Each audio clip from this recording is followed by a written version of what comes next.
Olá, sejam todos bem-vindos e bem-vindas. Está no ar mais um programa Pauta Aberta, direto dos estúdios da TV Evangelizar aqui em Curitiba. E você fica bem informado na próxima meia hora. Desde que foi descoberto no fim de 2019, o novo coronavírus mobiliza pesquisas em todo o mundo. Cientistas buscam tratamento e também uma vacina para a doença que matou mais de 1 milhão de pessoas. E uma boa notícia vem aqui do Brasil. Um estudo mostrou que um vermífugo teve sucesso em testes para tratar a Covid-19, como explica o ministro da Ciência, Marcos Pontes.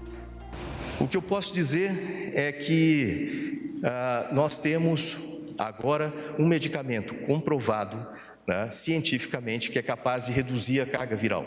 Com essa redução da carga viral, o que significa isso na prática? Significa que reduz o contágio das pessoas que tomam o medicamento. Assim que faz o teste diagnóstico, descobre que está com Covid, toma o medicamento nos primeiros dias, com isso reduz a carga viral, essa pessoa contagia menos outras pessoas, reduz essa capacidade de contágio. E mais, diminui a probabilidade dessa pessoa aumentar os sintomas, ir para o hospital e falecer. De acordo com a assessoria de imprensa do Ministério da Ciência, Tecnologia e Inovações, os detalhes do ensaio ainda não foram apresentados porque estão sendo analisados para publicação em um periódico científico internacional. E a Rússia tem a expectativa de que o registro da vacina Sputnik V, desenvolvida pelo Instituto Gamileia, em fase 3 de ensaios clínicos, seja apresentado em dezembro aqui no Brasil. O imunizante deve ser produzido no país em parceria com a farmacêutica União Química. Alguns governos estaduais, como o da Bahia e do Paraná, realizaram a compra de 50 milhões de doses diretamente com o Instituto Russo. A Agência Nacional de Vigilância Sanitária, Anvisa, informou que ainda não recebeu nenhum pedido formal de autorização de estudos clínicos ou registro desta vacina. Em menos de um mês, quase 150 milhões de brasileiros vão às urnas para escolher prefeito e vereadores de seus municípios. Para garantir a segurança da votação, foi iniciada a Operação Integrada Eleições 2020. Veja como funciona. Foi dado o início à Operação Integrada Eleições 2020. Com o apoio do Ministério da Justiça e Segurança Pública, cada estado elaborou um plano de ação para combater crimes eleitorais. Durante os 2 turnos, nos dias 15 e 29 de novembro, a Polícia Federal vai atuar de maneira integrada com todas as secretarias de segurança pública do país e outros órgãos federais, estaduais e municipais envolvidos na organização e segurança das eleições. Os maiores centros de votação serão acompanhados por drones a fim de evitar boca de urna, compra de votos, ou seja, trazer eficiência. Pelo Centro Integrado de Comando e Controle em Brasília, vai ser possível monitorar os municípios em tempo real. De acordo com o TSE, quase 148 milhões de eleitores podem votar para prefeito e vereador. E as notícias falsas, as fake news, também estão na mira do Ministério da Justiça. Que grupos que queiram se organizar para disseminar notícias falsas, não o façam, porque se o fizerem e houver um elemento indicativo que chegue à Polícia Federal dessa situação, hoje a Polícia Federal tem condições de detectar a origem, os participantes e, à luz das investigações, se iniciar um processo de natureza criminal perante a própria Justiça Eleitoral. E durante as votações, os cuidados por causa do novo coronavírus devem ser redobrados. Quem estiver sem máscara não poderá votar. Essa é a regra definida pelo TSE, porque não é apenas uma questão de opção individual, usar ou não usar máscara. É uma questão de proteção das outras pessoas, inclusive os mesários e servidores da Justiça Eleitoral. O governo federal assinou um decreto que autoriza o emprego de militares das Forças Armadas nas eleições deste ano. As tropas serão mobilizadas para garantir a segurança dos processos de votação e apuração dos resultados. O texto já foi publicado no Diário Oficial da União. Divulgado recentemente, o Pix, que é o novo sistema instantâneo de pagamento do Banco Central, tem que ter uma chave de acesso em que o usuário deve cadastrar. Caso você queira fazer esse procedimento e ainda não sabe como, preste atenção. Já imaginou fazer um pagamento sem precisar usar cartão, maquininha, dinheiro vivo ou transferências sem recorrer aos tradicionais DOC e TED? Pois essa realidade está bem próxima e tem um nome. Ela se chama Pix, o novo sistema de pagamentos instantâneos do Banco Central, que começa a funcionar no dia 16 de novembro. Com o Pix, qualquer pessoa que tem uma conta em instituição financeira poderá fazer e receber pagamentos usando apenas o celular e uma senha chamada de chave. É como se fosse um endereço, né, um apelido, um atalho que identifica todos os dados da sua conta através de um único elemento. E qual é esse elemento? Ele pode ser um e-mail, pode ser um telefone celular, pode ser um CPF, um CNPJ ou uma chave aleatória, que é uma chave que o próprio Banco Central gera para os clientes, né, das instituições que participam do Pix. Essa educadora financeira já cadastrou a chave no banco onde tem conta e espera ansiosa para usar o novo sistema de transferências eletrônicas. A principal vantagem que eu vejo é em relação às tarifas bancárias. Muita gente ainda paga TED, DOC para fazer transferências para outros bancos e com o Pix isso vai ser totalmente gratuito. Né? Além de todas as vantagens, o Banco Central garante que o Pix é seguro para os usuários. Eu diria até que ele é mais seguro do que os atuais meios de pagamento existentes, principalmente quando a gente pensa em termos de TED, DOC e boleto. Toda e qualquer transação vai precisar ter uma autenticação para você iniciar uma transação. Então, no mínimo, a gente vai precisar colocar uma senha para iniciar um Pix. Paty, vale a pena a gente deixar aqui um recado, uma dica para todo mundo com relação ao cadastramento do Pix. Faz mais ou menos 20 dias que foi aberto esse cadastro e o Brasil é o 5º país com maior número de casos de cybercrimes, ou seja, crimes pela internet. Então o próprio Banco Central diz, você pode tanto fazer o seu cadastro via site direto do Pix, mas o mais adequado, até assim, caso você tenha dúvida se o site é confiável ou não, se não é um site fake, onde esses crimes cibernéticos acontecem, porque daí eles pegam os seus dados, CPF, enfim, dados seus, e daí eles fazem todos as transações bancárias. Dizem o seguinte, você faz o seu cadastro ou via aplicativo do seu banco, né? Ou no site do seu banco, que daí são 2 ambientes seguros. A forma mais segura é Exatamente. fazer por esses mesmos, né? Esses caminhos aí. Em uma cerimônia virtual e fechada, os governos do Brasil e Estados Unidos assinaram um protocolo adicional ao Acordo de Comércio e Cooperação Econômica Bilateral, criado em 2011.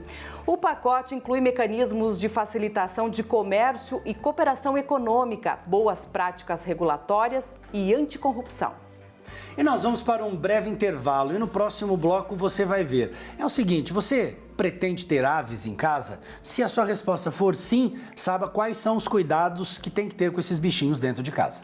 E ainda, a família paranaense tem mais de 100 anos de tradição no cultivo de cana-de-açúcar. O Pauta Aberta volta já.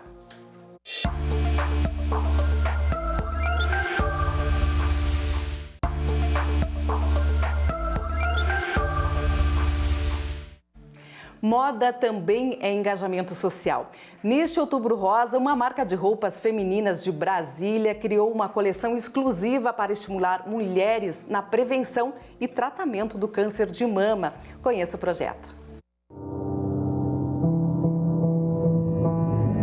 Olá, meu nome é Franciane, eu tive câncer aos 32 anos e eu venci o câncer. O foco da campanha é motivar e fortalecer a autoestima de mulheres que estão em tratamento ou que já enfrentaram o câncer de mama.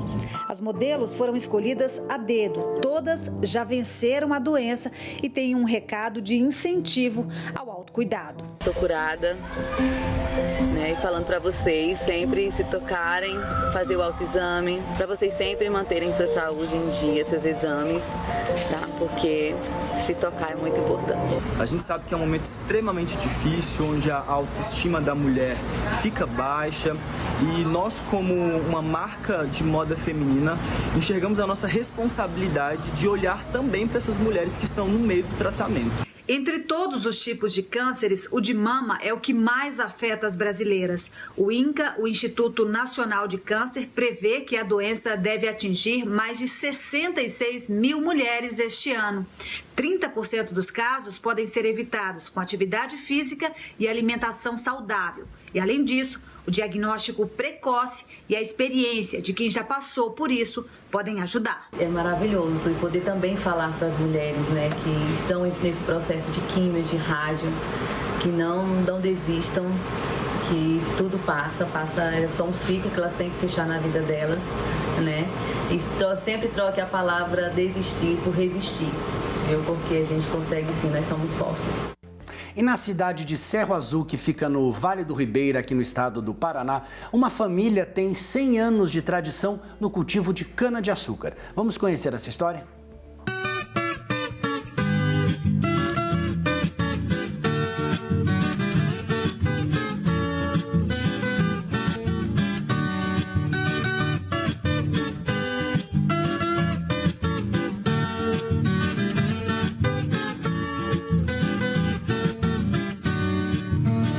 Cana-de-açúcar é uma das principais culturas do mundo, cultivada em mais de 100 países. No Brasil, o setor representa 2% do produto interno bruto. O estado de São Paulo é o maior produtor, seguido do Paraná. E é no território paranaense que encontramos um local que tem mais de 100 anos de história no cultivo da cana. Estamos em Cerro Azul, cidade do Vale do Ribeira, para conhecer a propriedade do Divanei, que mantém a tradição da família. O meu avô já mexia com a cana. E daí o pai do meu avô já fazia. E o meu avô, se tivesse vivo hoje, teria 120 anos. Só que de primeiro eles mexiam mais só com a rapadura, que nem o doce eles não mexiam muito. Daí depois, quando meu pai começou a mexer, o pai já fazia doce. Daí fiquei eu agora de herdeiro da luta da família. Tem mais a minha irmã que também mexe com a lida da cana. É claro que com o tempo o Divanei fez algumas adaptações no processo. O segredo da cana você tem que plantar no lugar de fácil acesso, né? Para você conseguir carregar. Porque ela é pesada. Se você faz o canavial longe da estrada, aí fica mais difícil o processo. Uma coisa que eu mudei depois que eu vi o meu pai, que ele sempre tirava a cana e queimava a palha, e eu não queimo mais. A propriedade tem 5 alqueires. Desse total, meio hectare é cultivado somente com cana-de-açúcar. A colheita é realizada semanalmente e o processo é totalmente manual. Daqui sai 1 tonelada de cana-de-açúcar por vez. O Divanei não utiliza agrotóxicos e reaproveita a palha, o que torna o processo 100% sustentável. Após a colheita, a cana passa pela moenda, onde é extraída a garapa. Esse líquido vai diretamente para o tacho. É assim que a cana-de-açúcar começa a se transformar em outros produtos. A garapa ela vem para esse caldeirão aqui. E daí, dependendo da variedade do doce que você vai fazer, é o tempo que você vai trabalhar. O melado é um dos processos mais rápidos, onde com 4 horas de tempo eu consigo produzir o melado. Aí o doce de laranja é o mais demorado, e daí a gente produz doce de abóbora, doce de mamão, doce de banana, doce de goiaba. E a gente trabalha, além dos doces, com melado e agora o açúcar mascavo que a gente está começando agora. São 100 quilos de produtos por semana e agora vamos conhecer o destino de um deles.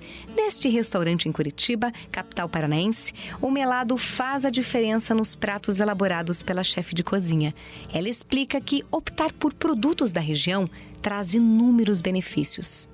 Nós temos a menor emissão de CO2, nós temos o fortalecimento da comunidade e da região onde a gente se encontra, conseguindo assim fortalecer todo um ciclo socioeconômico, né? E que também não tragam impactos negativos que são de longa duração para o solo, para a água e para o ar. A gente permite que aquele ciclo da vida seja perpetuado.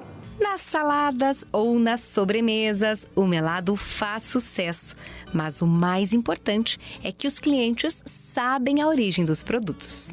O nosso cliente, ele sabe quando eu coloco que está no nosso cardápio, está no nosso descritivo, que o melado é um melado orgânico produzido pelo Divonei em Serra Azul. A pessoa entende que existe um relacionamento muito além de uma compra e uma venda, né, de uma produção.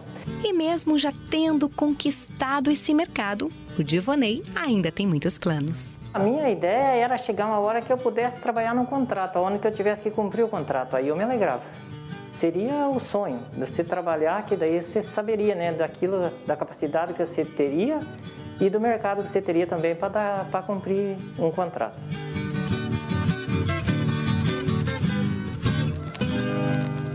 O número de pessoas apaixonadas por pássaros ou que têm interesse em ter essas aves como animais domésticos só cresce.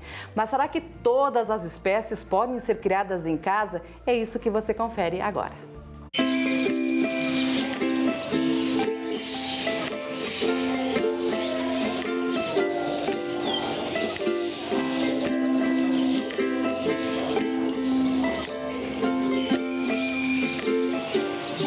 Sofia é uma estudante apaixonada pelos seus bichinhos de estimação.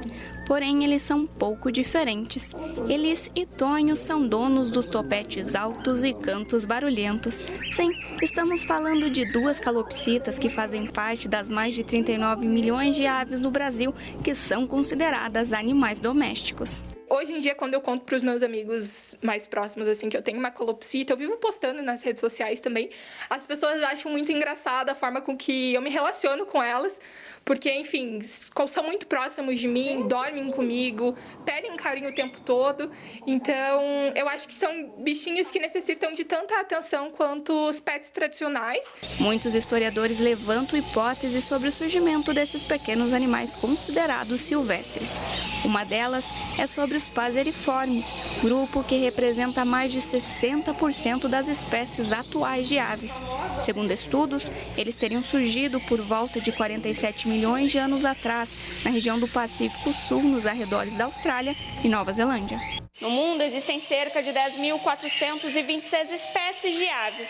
Dessas, 1.919 são encontradas no Brasil. Como a Sofia, muitos querem ter esses bichinhos como um companheiro em casa. Mas será que todos podem ser domesticados? E os cuidados? Será que cada um tem um específico? É isso que nós vamos descobrir agora. Luciano é proprietário de uma loja que vende aproximadamente 30 espécies de pássaros. 3 delas são as mais procuradas por amantes dessas aves. Então hoje estou muito à procura de calopsita. Eu tenho muita procura de papagaio também, né? Então muita gente pedindo papagaio.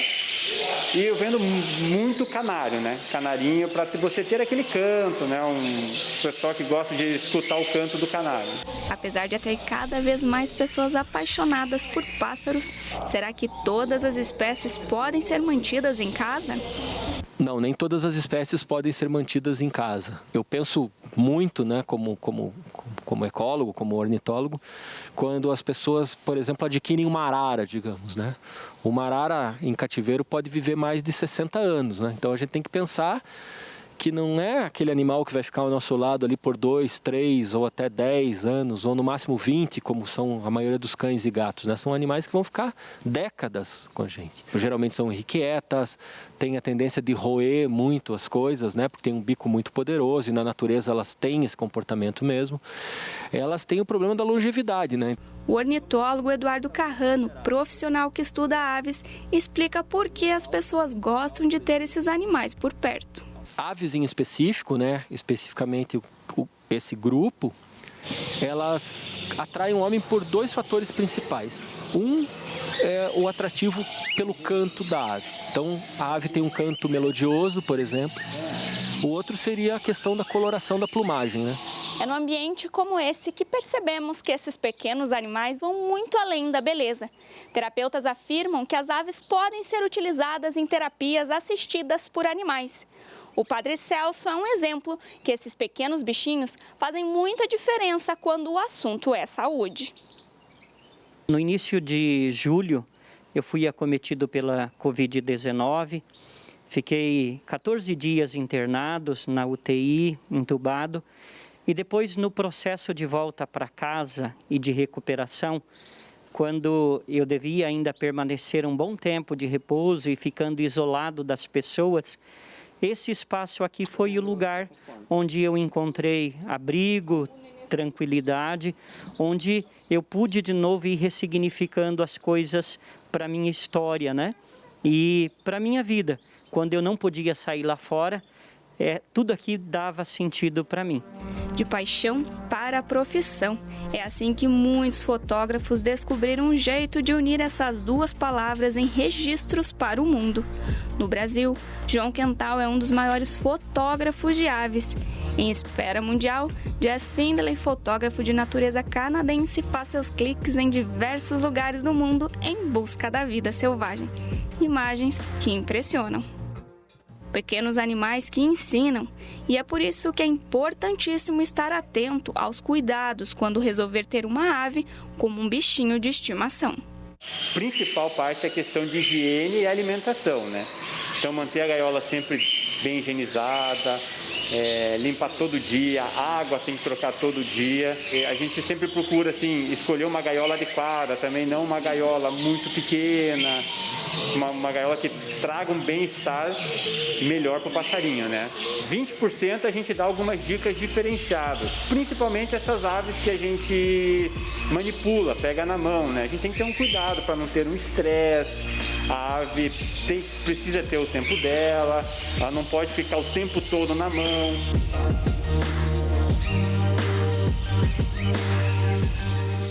E o programa Pauta Aberta de hoje fica por aqui, agradecendo mais uma vez o seu carinho e a sua companhia. Você pode rever este programa e as reportagens que foram exibidas aqui no Pauta Aberta no nosso canal no YouTube. O endereço está aparecendo aí na sua tela. Fique bem, fique em paz. Tchau. Tchau, tchau.